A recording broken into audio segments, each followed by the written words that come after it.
Welcome to another episode of the CSC fan group series from the Celtic Exchange. Different host for this one.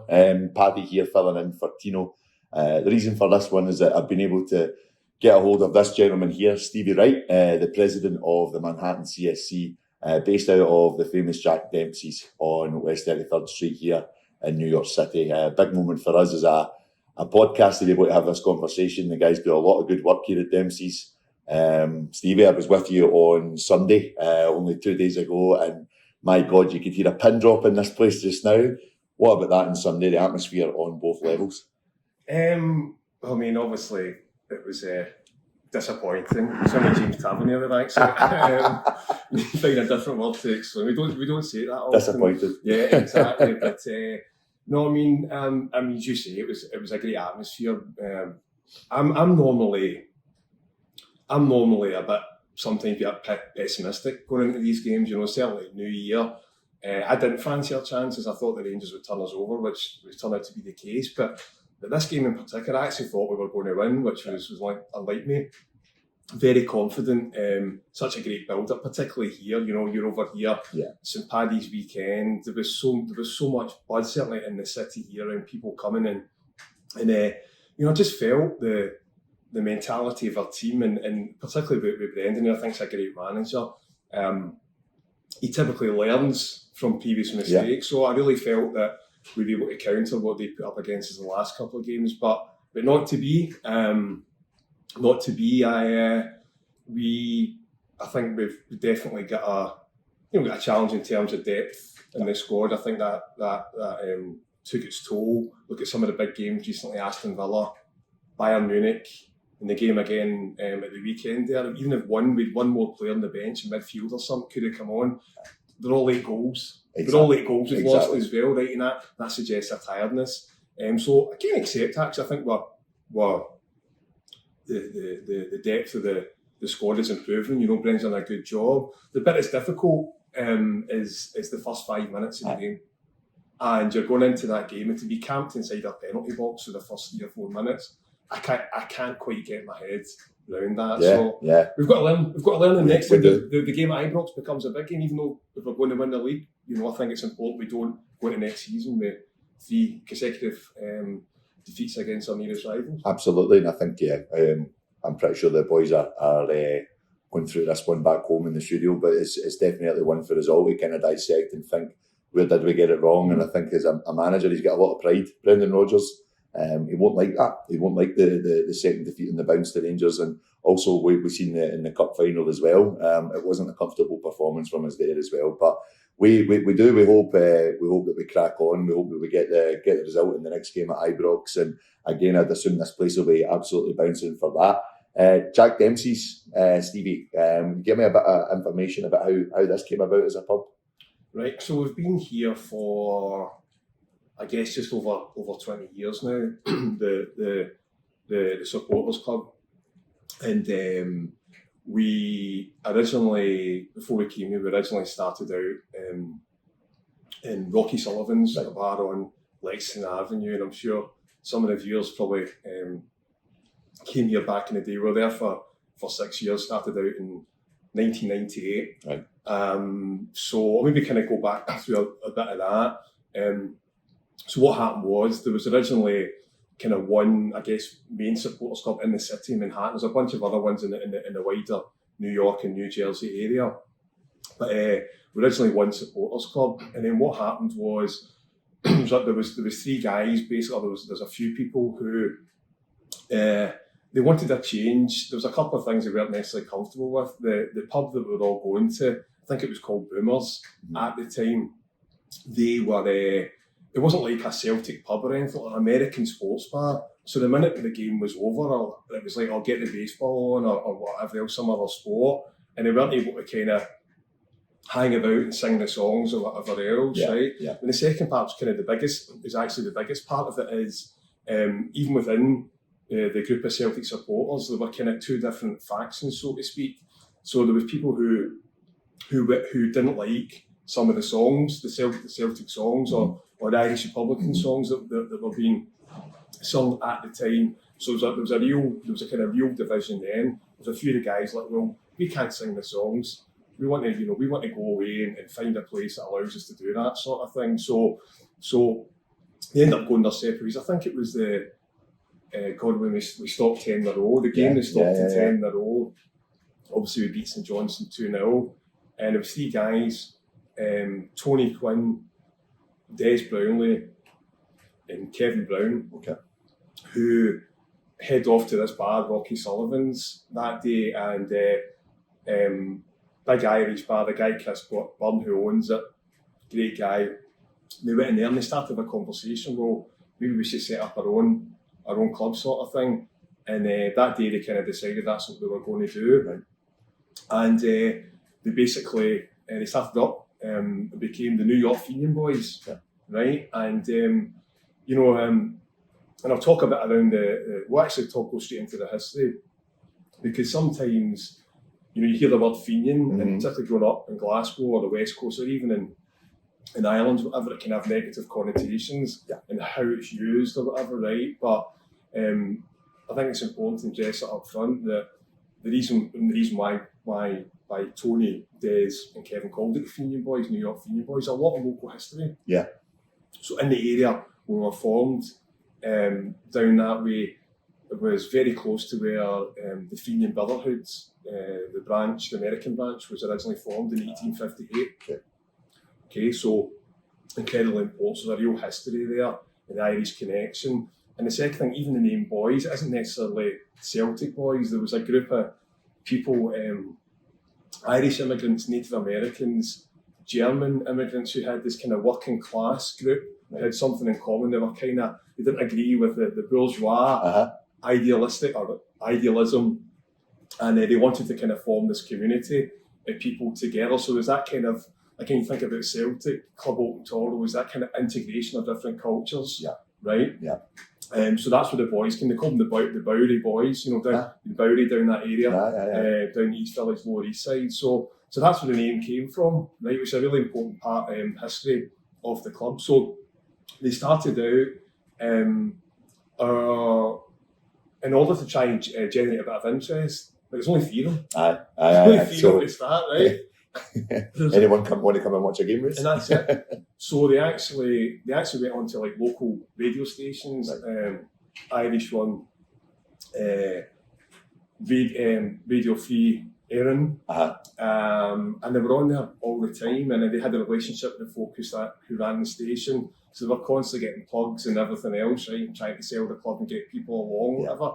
And it was really difficult. It was really difficult to start because they had only 3 guys. They had no money in terms of trying to put in, not enough money to try and bring input into the club. So they started kind of going out and telling people, where in terms of being able to really get us up and running, there are a couple other things as well. Chris Byrne, who was a Celtic supporter and owned the club, owned the pub, Rocky Sullivan's, he went and got our first dish, like the satellite dish you got Setanta back in the day, put up, so obviously we were able to show the games.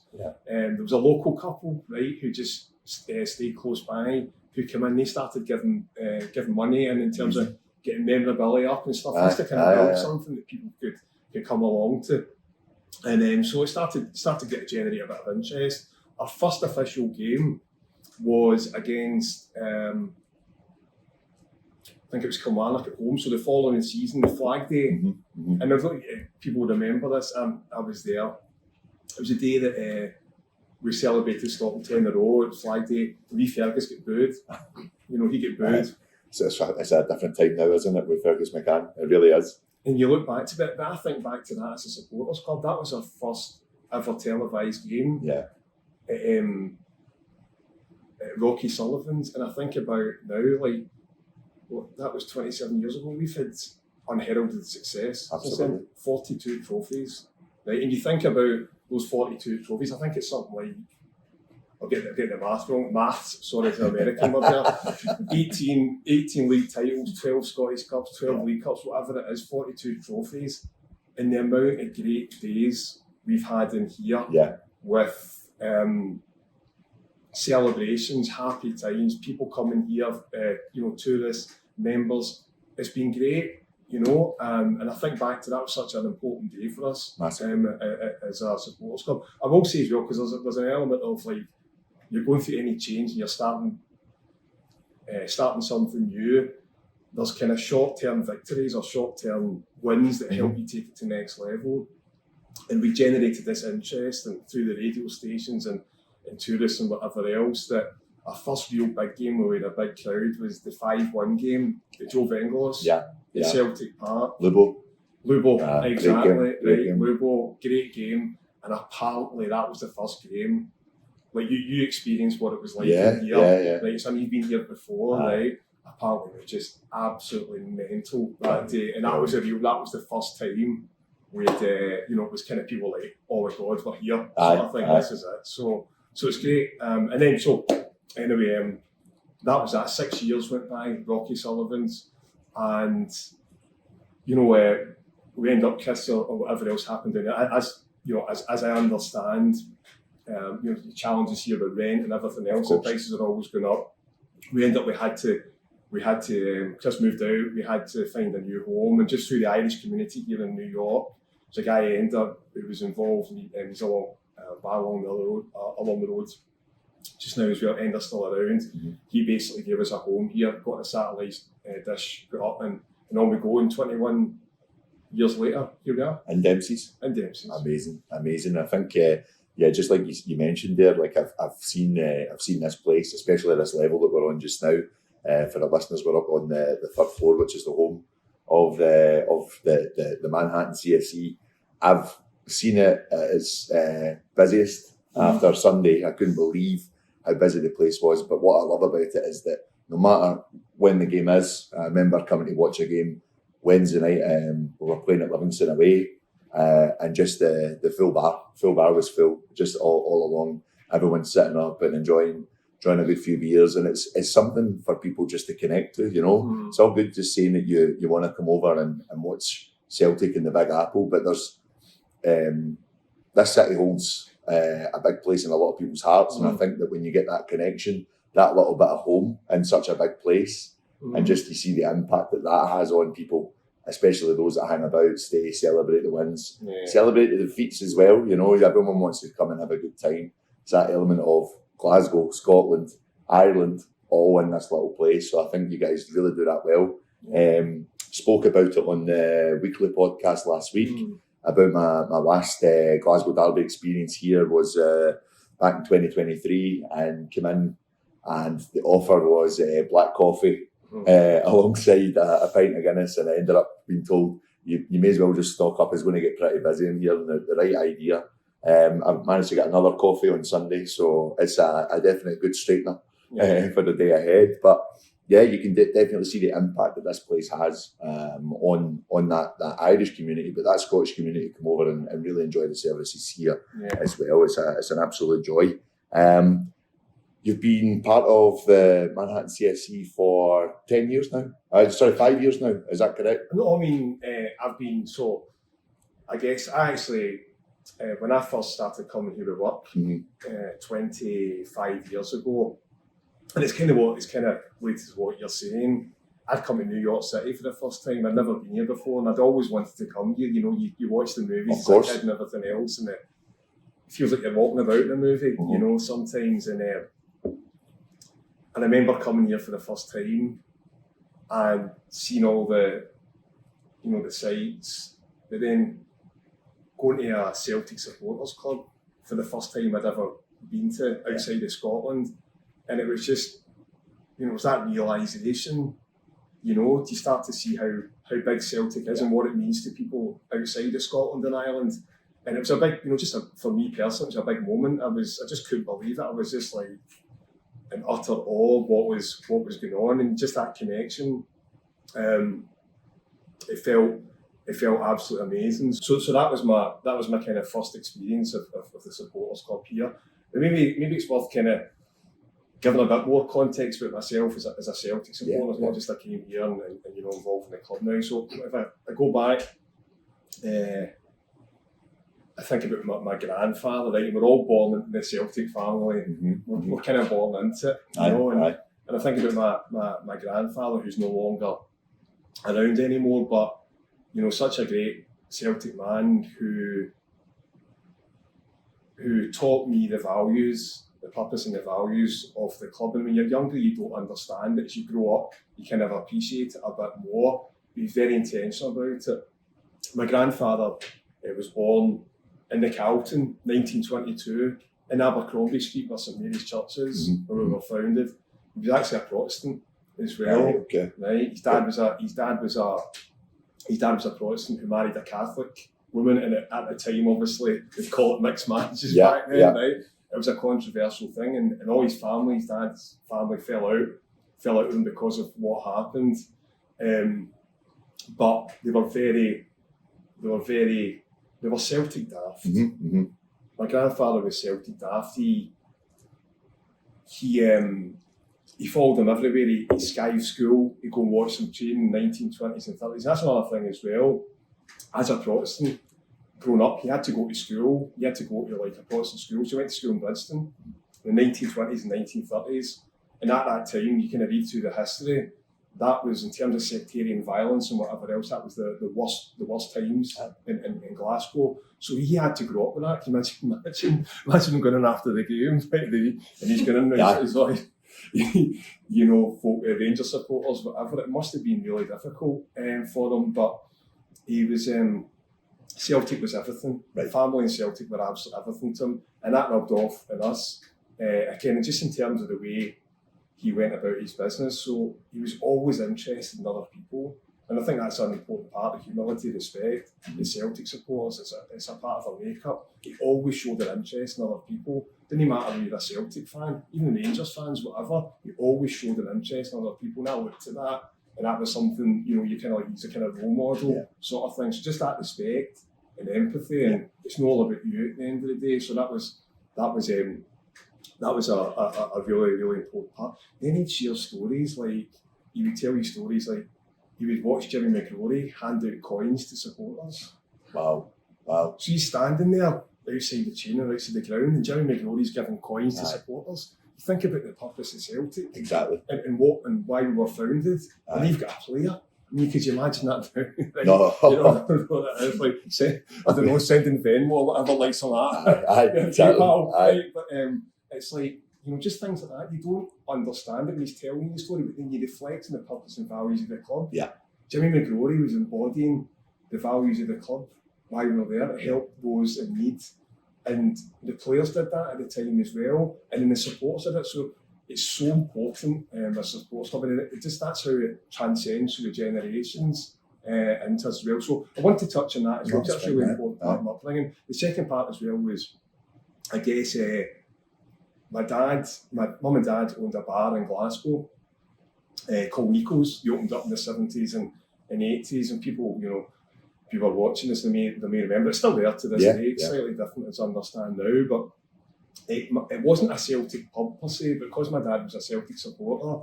He had a lot of Celtic supporters coming in, and a lot of players coming in at the time as well in the early 80s. A lot of that team from the early 80s used to come in, and I was always in and about the pub. You dropped off from school, you were in there. After school, you're always kind of seen, you're in amongst that Celtic community, and we had some great days. And then I had lock-ins till 5. My first time I seen Celtic when I was 1981, in the pub, hoping the school teachers on the watch, and at 5 o'clock in the morning, Brilliant.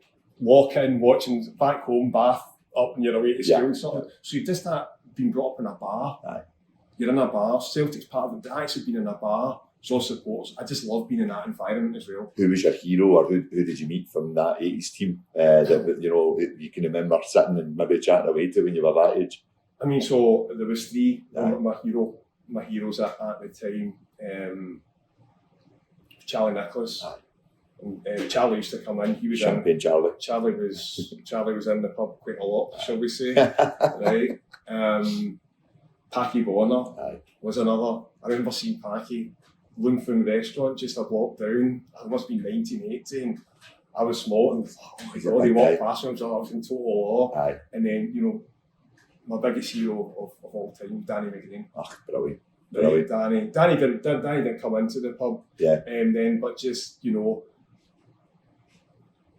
used to, as a young kid, watching Danny. Even as I got older, just appreciating what's important in life. Danny McGrane is like everything about Celtic, even going back to the religious aspect of it. Yeah. You know, Danny wasn't a Catholic, right? But he came to Celtic. He was all about the values of the club, and it was the same as myself and my own family as well. So in terms of that as well, great role models. So they were three people. Nice. That were good. Fairies like another couple, Dom Sullivan, Mark McGee were good pals with my dad during the 80s as well. Nice. So they were great times. A few listeners have said that I look like a young Mark McGee. I don't know. Oh, right, okay. But I dig that, but I'll let it go this time, Stevie. No, a team that, you know, like I've only seen so much of, but my brothers, my dad was really all focusing on that team as well. And I think some really important players that we had there as well. None of the one that came in maybe to the later part of the mid-80s and onwards, but Paul McStay, you had an absolute cracker at a top one. I was talking to you about it on Sunday, the C.R. Smith one before the cup final one, they were the thicker hoops. And that just reminds me of Paul McStay. Every time I see that jersey, Paul was great. And I had the number 8 on the sleeves. Remember we had that season where we were told we had to put the numbers on the jerseys in the first 3 games of the season. Right, okay, we put them on the sleeves, let no, you put them on the back. So we only wore it 3 times. Because I remember actually, like my dad and my brothers telling me as well, they were really against trying to break the hoops. Yeah. They wanted to stop that from happening. And then even you see it in this day and age as well, some of the European tops, we have to have that white square. And I like that. There is an element of Celtic they want to stick to those little traditions, right? Well, that's the thing, because when you go back to the 1960s, 70s, I think it was 77 or 78, it was actually the first time we had anything on the jersey, and it was an Umbro. Yeah. It was an Umbro, badge. And that was a big thing. People were like, "Oh, that's not on." The next minute, you had even the crest on the jersey was like it was changed for people, and it was difficult to deal with. Now it's just going whatever you want. It's crazy. But we're not at the point where we're getting adverts all over the sleeves or anything yet, but I wouldn't be surprised. Listen, we'll talk about that later. But I think kind of going back. So there was those 2 things. There was my grandfather. By the way, he was heavily involved in the Edinburgh No.1. He moved through Edinburgh after the war with my gran. So he was heavily involved in the supporters club there. So it was that whole him being involved in a supporters club and the connection with me doing this now as well. There was something there. So those 2 things, a big part of my upbringing in Celtic and everything else. Moved here. We moved to Singapore first in 2012. We were there for a couple of years, and then we got the opportunity to move here, which was fantastic. 2014. Nice. I used to come in. I didn't come in every week. I come in for some of the games, maybe the big games, whatever. I watched some of the games in the house. But a big game changer for me was a couple of things. Was during COVID. COVID was a game changer for a lot of people, right? You're kind of stuck in the house, whatever else. And I've definitely felt just starved of that connection and community and whatever else. So it was like, the horse in the stall sort of thing. The minute the doors were open, I was like, right into Jack Demsey sort of thing. We're all with that, mate. I know. But it really, came being starved. That was the first thing in missing that community. Another thing is, I think it's really important to share, and one of the reasons it's been a game changer for me is moving here, and particularly around that time, we had the George Floyd incident. I'm sure you well documented. I started to kind of get a bit more involved and understand around the racism in this country. I'm not saying it's here, but it's you get racism everywhere. But here, not everywhere, but you get racism in a lot of places. Yeah. Here, it's a big thing. And what I didn't actually understand was that it's baked into the systems, the structures, the processes. Right. And I started to learn more about it. I get curious about it. So went really deep. We started to understand that. And then I started to understand that here, maybe bits I didn't understand when I was growing up in Glasgow was about maybe some of the oppression or the biases that were in the systems and the structures back home. Yeah. So all of a sudden I started to join the dots. And I was like, oh, wait a minute, that's exactly the same as it was or is back home. Yeah. So then all of a sudden, like, you're already a Celtic supporter, you understand why the club was formed, in order to help poor people move. They were oppressed when they moved to Scotland. So you buy into it even more. Yeah. So Celtic's already part of my DNA, but all of a sudden it becomes an even bigger thing. Of course. As well, when you're away from home, it becomes even bigger part of your identity. So I was all in, and not all in, but it just became something bigger. And then lo and behold, Robert Parker, who was the previous president, Robert done a great job here. He'd done it for a number of years. Right. He'd a few other things going on, and he texted me one day, this is like a couple of years ago, and he said, "How do you fancy taking on the job as president? By the way, president, everyone's a president, a director or something here, right? So whatever, right? I'm the person that kind of coordinates things."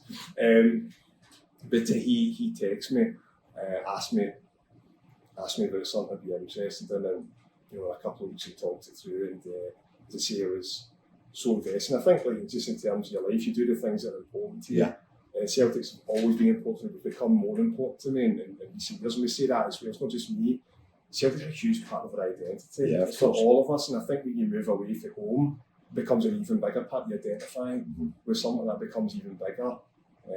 So took up the job, and it's been brilliant. I absolutely love it. I love coming here. It's a huge part of my life. We love connecting with the people back home. That's a big thing. People don't appreciate that we part of a kind of not weekly ritual, but the build up to the games is we're going to get to meet people from back home. Aye. So New York's a great place, and you see walking about in a movie and everything else. You're away from family, and sometimes it can be a lonely place. Yeah. Right, so we've got each other in terms of that community. I also get to connect with you. Aye. We're blaring away and talking about all sorts of things. So it's a massive thing. So we love the people coming to this pub. It means so much to us, and we were disappointed for you and everybody else, and we were all really disappointed. We want you to have a great experience. Of course. Here. But anyway, that's a kind of long-winded story around how I ended up getting into this job. As I can say, I understand the hospitable side that you guys bring here at Dempsey's is I can see where you're coming from in terms of, you want it always to be the victory, but you could even feel in this place, even after full time, everyone was still there to enjoy themselves, Paddy's weekend, as you mentioned as well, there was a real energy about the place. It did, obviously that result sucks energy right out of you, of course, but you could still see everyone pick themselves back up, and you'd rather be in New York City than sitting back home or sitting at Parkhead at the end of that day watching that game. But I think what obviously is really important for us to kind of look at today is we had a brilliant Q&A episode with David Lowe, who David's a really bright guy when it comes to Celtic. He's obviously worked alongside Fergus McCann. He has his views. He has his strong views in terms of the global size of Celtic, and I can understand that some of his comments made about the vastness of the fan base in America has hit a few of the fan groups the wrong way. I can understand that. I don't think he's necessarily going out there to deliberately hurt people in that sense, but I can also see why people would say, well, hang on a minute, that's a bit of a damning on the hard work that you guys do, right? What would your comments be in terms of the future for Jack Demsey's, but in terms of the future of that Celtic community in New York City alone? I mean, certainly, first and foremost, I think you summarised it pretty well there, Paddy. I mean, first and foremost, right, David Lowe's a financial analyst and an expert, right? So he knows a lot more about it than I do in terms of the market research and what's going on and whatever else. So I'm not that type of person who's going to question or talk about something I'm not knowledgeable about. So totally respect his opinion. Yeah, absolutely as well. We are Celtic. We the people make Celtic. David played a huge part in terms of working with Fergus to save this club. And absolutely probably never that happened, but they took the bull by the horns and made sure we were all right going forward. So huge respect. By the way, I met David. David was in here last year. Spent a bit of time talking. Great conversation. Nice guy, right? So, but on the other hand, right, I can understand. And by the way, there were. I mean, I think there were people who were upset on social media, but even within our own, we've got a very close network with the other Celtic Supporters Clubs in North America. And it's actually, we've got a group chat, a WhatsApp group chat, and it's brilliant. That'd be good fun. Always speak to each other every day, and it's great, the banter, again, it's a great community. Yeah, we're all looking out for each other and everything else. But you could imagine what that group chat was like that day. Of course. And a lot of people were unhappy about it because it was just things like, the aging demographic. Yeah. Right? Don't get me wrong, all rushing out to get Botox, whatever, right? That day sort of thing, right? You're looking good, mate. Don't worry. You're looking thanks good. a lot, right? And I think it was Grandad's favourite soccer team. Just certain things that were said. Yeah. And I'm sure it wasn't his intent, but it definitely riled up people the wrong way. So I can understand that as well.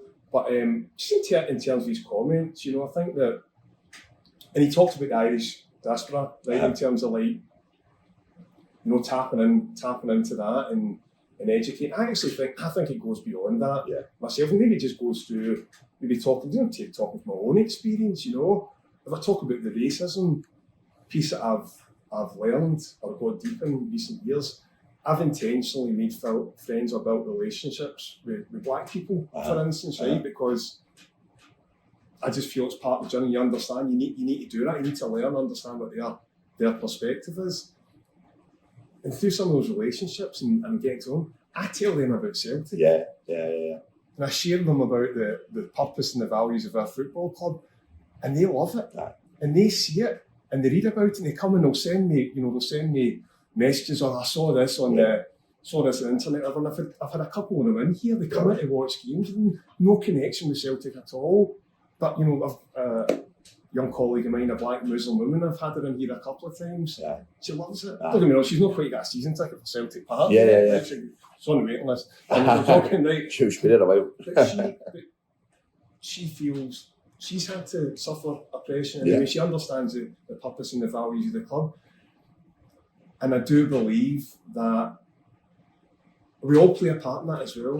But the way I think, say, the board needs to do this and that, I actually believe as Celtic supporters, we've all got a part to play in that. And I think the biggest part for us is to educate others around the purpose and the values of the club.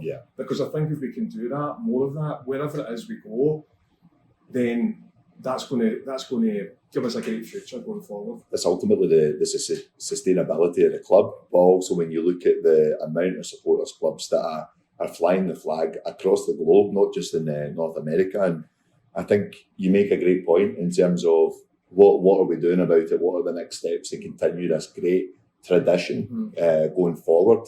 But there is also this element just now, and obviously we don't need to go into the politics of life at the moment. It's a very tense place at the moment and across the world. And I think that it is nice when you see the fight and the argument from our fan group for me, the right side of the world. But there's also that element that the education will always need to happen from Celtic fans to an extent for people to understand that it's not, that there has been that oppression. There has been those people that have been brought up, and myself brought up in the west of Scotland, I probably came in at the tail end of what has been experienced for all these years. I've still witnessed stuff like that. I've still witnessed the looking of my full name and the looking of the idea that I'm not from, predominantly from Scotland. My grandfather was not from Scotland. It is still there. And it is such a bigger scale in this country. And obviously the colour of the skin is brought into this question as well. So it's incredible that there is such an impact from our football club, this small football club founded by one man, that when you look at how much it has actually spread across the world, that's impressive in itself. That's something you just want to keep going. You want that to continue. And I think that when you have places like this that bring in that hospitable side, as I've mentioned, that warm side, the door is generally open to all. It's not all about religion, it's not all about race, it's about community. And I think that's what you see in this place. I think maybe didn't touch on it enough earlier on. This supporters club here, go back to the name, the word feeling, right? People get uncomfortable with it. I don't apologise for saying it, but people do get uncomfortable with it back home. This supporters club is genuinely a club open to all. We get everybody coming in here. Some people maybe don't take us up the invite, right? But we are a club that's open to all. That's at our core here. We come in here and there's maybe some songs that people sing, and there's maybe 20 people are singing a song, but maybe 10 or 20 people are not comfortable singing a song. But there's a respect for each other. Of course. Right? At the end of the day. And that's what it's all about. And I think that's I think back to Celtic, I think that's at our core. I think talking about my grandpa is like respect and humility think you have to respect other people at the end of the day. That's a real core value of us. We really embody. I think we like to think that, you know, here's the thing, right? We've got our values. Let's face it. We all don't stick to those values. Of course, so at least we know we're there. We try to stick to them as much as possible. But that's core to the supporters club as well. I have to get that point across. No, I love that. What I would ask, just obviously we can start kind of wrapping things up, and I think it's been some really good points, a really good understanding of this supporters club and obviously what it looks to do. What would ask, is there anyone from the supporters club yourself that you would want to just give a good shout out for the work that they do and the efforts that they put in here? It's difficult. I mean, honestly, it's difficult to go through all the names, right? And you don't want to put people out. Just shows you the size and the scale of the effort. Well, it is, and everybody's involved. You know, I think that, again, back to a shout out for our other fellow supporters clubs. Nice. Around North America, right? You know, you brought up the conversation about, you know, we talked about some of them were upset. They're fantastic. The work they do, and I think people are aware of this, right? The work that they do, actually, you know, getting to the pubs early. But we think about it's early here. Yeah. You start to go west. Mm-hmm. It's earlier and earlier. It's earlier and earlier. Yeah. Los Angeles and you know, the further you go, it's like 4 o'clock in the morning for them, right? Not having to get up because it's Celtic at the end of the day, but they have to put the hard yards in. The work they do for charity, and it's the same here as well. I think that's a really important part. Maybe haven't got the work we do. All of us do for charity. We've at this supporters club here. That's at the core. Yeah. Any money we take from merchandise, from scratch cards, whatever else goes right in the charity. This supporters club donated $20,000 to charity last year, various charities. So again, back to Celtic, it's not just us; it's all the other supporters clubs in North America as well. Brilliant. I can't thank all of them enough, and just being all of us being part of that community. But you know, it's so important. So I wanted to shout them. Give a shout out to them as well. In terms of this supporters club, again, I'm not going to name any names. We talk about celebrities, right? The barman, Kalon, right? He's actually, you talk about the Empire State Building or the Times Square, I think he's one of the top tourist attractions in New York. So he's a character, right? He's in here every game. You know, the night before the game, he comes in here, he puts all the jerseys up, the flags. He's just Celtic. Comes from a great Celtic family. You know, he's just everything Celtic. Brilliant. Right? And you come in and people love coming in because it's part of the experience as well. Same for me. Mm-hmm. I love coming in because I get to hang out with him on a Saturday or a Sunday morning, whatever else as well. So I don't want to call out to any, but he's just part of the... Yeah, I get it. Part of the fabric. Part of the fabric at the end of the day. But all the members, can't thank them enough, you know, and we look out for each other outside of the football. You know, we're always there. We look out for each other, and it's back to the community, right? Nice. On that celebrity status of Calum, good man for him. Who's been your favourite Celtic celebrity that's come in here? I've seen Paul Riley's been here a few times from Still Game. Actually, I think Paul's been here. God, we've had, you know, even going here back to Rockies, we've had all sorts. You know, depends if you define celebrity, sports, politicians, musicians, actors. I mean, I think. Maybe some of the names that would surprise people. I think Joe DiMaggio, name was brought up recently. Helen Mirren, an actress, right? Who else? Don King, Tyson Fury, Don King, right? Nice. I'm trying to think through some more of the names. I mean, obviously Billy Connolly's been here. Right. Rod Stewart, they've been in this bar. Who else? Ken Doherty, snooker player. Nice. I think there's loads. The list goes on.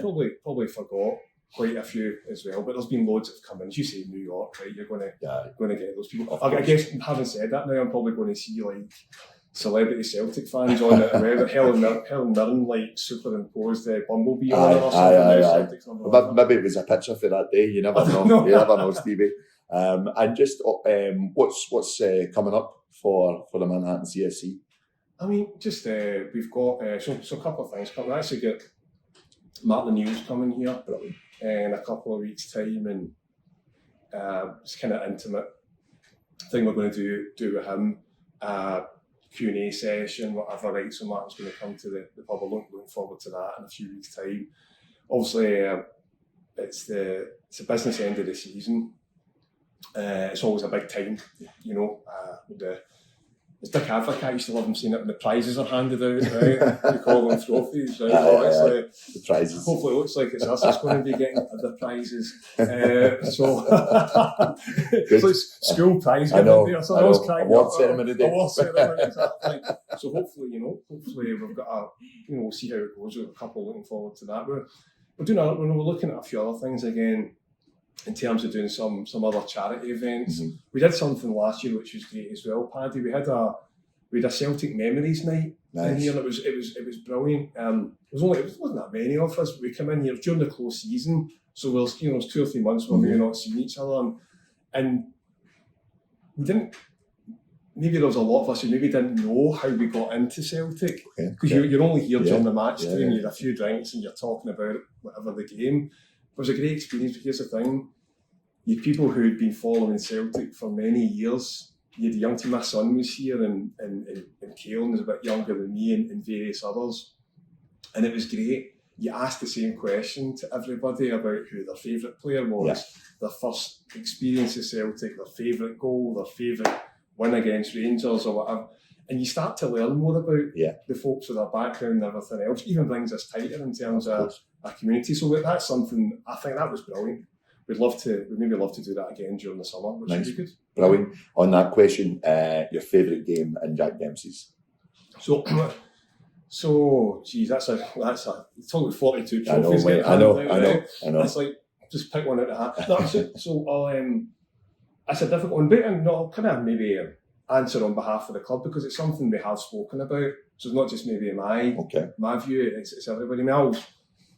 My first game at Jack Demsey's was actually when we qualified for the Champions League for the first time. It was Ajax away. Oh yeah. And we beat them 3-1 in Amsterdam. Great game. Didier Ragat was excellent that day. That's right. I actually missed the game. I was at work. I went straight to Rocky Sullivan's afterwards. Right. And I was in there till, actually, I won't tell you what time I was in till one day it was, right? But that was a great again to watch, because they played it over and over again. Honestly, they must have played it about 3 or 4 times, and you're out in the street 3 o'clock in the morning, you're up doing the huddle and singing the songs like Avenue. But that was my first experience. If I think about the most popular games in here, 2 will start off with the Tom Rodgick, the cup final, Brendan's first season, we win the treble, just unbelievable. And here it was such a great experience, just unreal, just great day, the last minute winner. We were out in the street. We were out in the street for ages. We don't do as much these days, but I remember we were out in the street and we're all singing and dancing. And I remember there was a UPS van, and there was 2 of our supporters were sitting in the UPS van next to the driver, and the traffic was stuck for like 5-10 minutes. They couldn't get moving. They were like tooting the horn and all that. That'll just entice people. It was utter chaos outside, but it was just such a special day.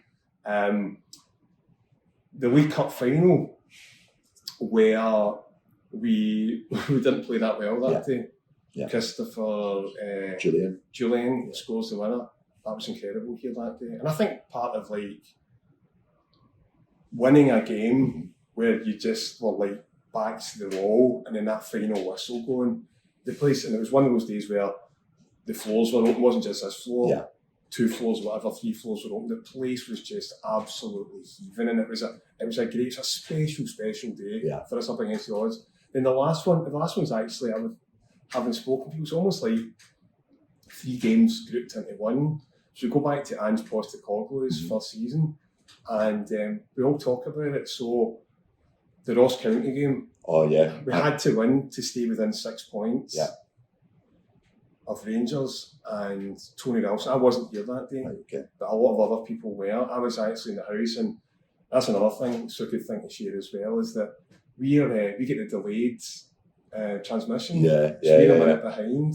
Sometimes people get a text. We've had it here where people will shout out, Celtic have scored. By the way, that is you can do anything in here, but you don't do that. Actually, see that if that happens in here, you're going out that ledge. That's the rule in here, right? It's we've not done it yet, seriously, but But it's so unfair. And it happens in here. And my family that day actually sitting in the house watching it.